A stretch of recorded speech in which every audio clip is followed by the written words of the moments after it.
My name is Hillary Johnson. I'm married to a doctor and struggle to have children. But in the 12th year of our marriage, I got pregnant at 40. Excitedly, I told my husband, "I'd rather have a smart kid with your young and beautiful sister than an ugly kid with you at an advanced maternal age," he said, handing me divorce papers.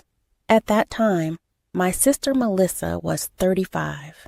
She was unbelievably beautiful. Melissa's dream was to marry a high-earning professional like a doctor or lawyer, and the one who got her pregnant was my ex-husband, Kevin. When I first got married, Melissa envied me for marrying a high earner like Kevin. Her feelings were a parade of envy, jealousy, and spite, always questioning why someone as plain as me could marry such a successful man when she couldn't. But I'm not that plain. I consider myself average, just inferior to my sister. But Kevin decided to marry me and then fell in love with Melissa when he met her at our wedding reception. Why didn't you introduce me to your sister before deciding to marry me? When Kevin came to my house to propose, Melissa was out on a date. She didn't show up at the family meeting either because she was at a mixer. So why would I go out of my way to introduce him to my sister? Even so, she's your only sister, so isn't it sensible to me before getting married? What kind of rule is that? Meeting the parents is essential, but meeting the sister isn't. But since Kevin didn't push it further, I thought he was joking and laughed it off. Kevin worked at a medical center and was a dedicated doctor. If there was an emergency, he prioritized his patients over any plans we had. I respected him for that, but after we got married, it only intensified. He would rush to the hospital even when he was home if a patient's condition changed, sometimes not returning at all. It's great that you're so dedicated to your work, but I'm worried you'll ruin your health. Even though I admired him as a doctor, wasn't this too much? How was he as a husband? I had my doubts, but I chose him, thinking he might change once we had children. I kept telling myself that.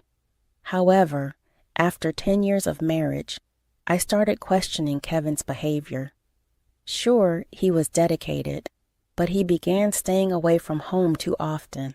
Worried about his health, I made him a lunch and brought some clothes to the hospital, but I was told Kevin had already gone home. The nurse who informed me looked at me with pity, as if she knew something. After that, I started to suspect something was wrong, and once went to the hospital when Kevin's shift ended. I saw him meeting a woman outside the hospital. From the back, she looked familiar, but I couldn't be sure. More than that, if what I suspected was true, I was too scared to confront him. If it was just an affair, it would end eventually, I thought. Ignoring it might help maintain our marriage rather than causing trouble and making it serious. Maybe that's how I felt, but I was wrong. One day, I asked Kevin, "What do you think of women like my sister Melissa?" "Yes, Melissa. She's beautiful, isn't she?" "Is she your type, Kevin?" "Well, compared to you, she's definitely prettier. If I had to marry, I prefer a beautiful woman." "What would you do if Melissa said she wanted to date you?" Kevin stared at me. He might have been wondering whether to tell the truth or brush it off. Of course, I wanted him to say he'd choose me. I wanted him to say Melissa was just my sister. But Kevin said nothing. After that, he came home even less. I shouldn't have asked such a thing. Maybe he thought it was silly. Maybe he found it bothersome. If I hadn't said anything, maybe we could have stayed as a couple. These thoughts filled me with regret. In the midst of this regret, I received the news that I was pregnant. "Honey, I'm pregnant. We finally have a baby. We had wanted a child for so long, but couldn't have one. Every time I saw parents with their children, I was so envious. Finally, we can be parents." I was so happy. I called my husband at work, but Kevin's response was cold. You know I'm at work. Don't call me for something like this. I'm busy. I'm sorry. Hey, can you come home early today? I'll cook something delicious. Let's celebrate. How should I know if I can come home early? I'm a doctor.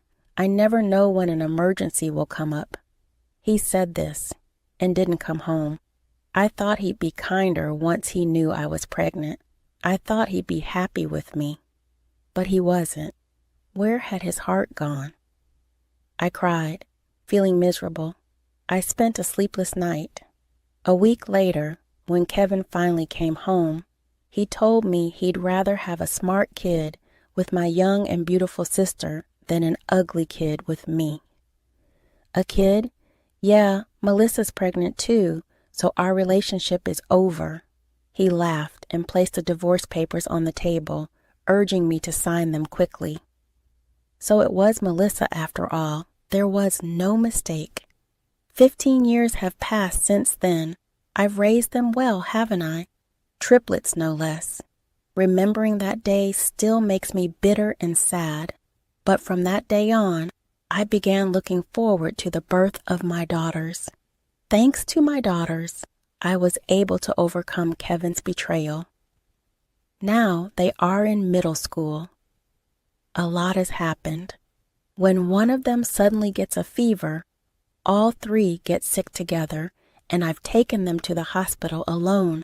They always wear the same clothes, and if I dress them differently, they complain. Life was tough, and I made 3 identical outfits by hand, finding solace in my children's smiles. Now, my daughters have grown into undeniably beautiful young women. Who do they take after? It's amazing how they turned out so beautiful. It's almost unbelievable that I could give birth to such stunning kids. My mother, who often helped take care of them, used to say that they inherited the best traits from both Kevin and me. If that's true, then my daughters are lucky. Once, Kevin called me ugly, and it hurt deeply back then. But now, when I look at my children, I wonder what he'd think if he saw them. It amuses me. I never thought I'd see Kevin again or that he'd meet our children. But one day, my mother, who adored my kids, had to be hospitalized. When I went to visit, I found out it was the hospital where Kevin worked. It's a big hospital, so I didn't think we'd run into each other. But as fate would have it, you always meet the people you least want to see. Hey, Hillary, is that you? I turned around and saw him in a white coat. 15 years had passed, and his hair was now noticeably gray. The salt and pepper hair had taken away his once handsome appearance.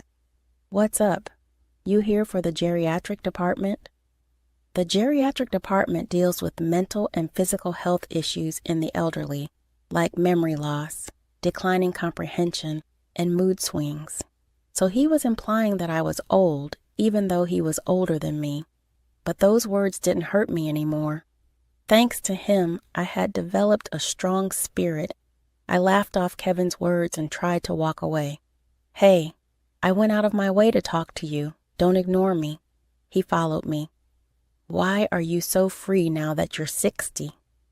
Well, I'm not as busy as I used to be. I have subordinates now. Good for you, but I'm busy. Come on, it's been 15 years. Let's talk for a bit. I don't want to talk to you. I get it.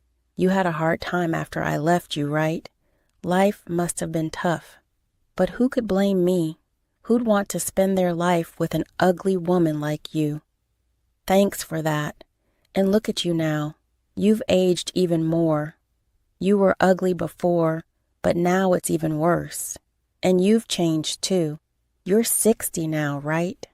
Your hair's all gray. Where did the man I used to know go with the salt and pepper hair? Well, it'd be weird if I stayed the same forever, wouldn't it? He never changes, does he?